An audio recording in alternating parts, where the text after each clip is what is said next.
OBC आंदोलक लक्ष्मण हाकेंची अशोक चव्हाणांवर टीका आहे। अशोक चव्हाण 4 वेळा जरांगेंना भेटायला गेले, मात्र ओबीसींबद्दल अद्याप काही बोलले नाहीत असं हाके म्हणतायत। ओबीसींच्या मतांवर अशोक चव्हाण मुख्यमंत्री झाले असंही लक्ष्मण हाके यांचं वक्तव्य आहे। तुम्ही आम्ही ज्या माणसांना आमदार खासदार केलं नव्हे अशोकराव चव्हाणांना आणि त्यांच्या वडिलांना स्वर्गीय शंकरराव चव्हाणांना मुख्यमंत्री केलं।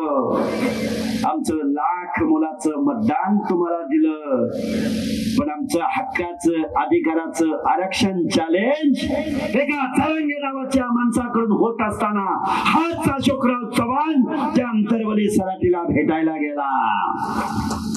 काय चुकीचं बोलतोय का?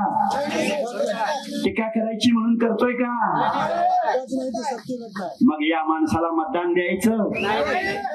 अरे हे 4-5 लोक भाजपची सत्ता आली की भाजपकडे जातात आणि काँग्रेसची सत्ता आली की काँग्रेसकडे जातात।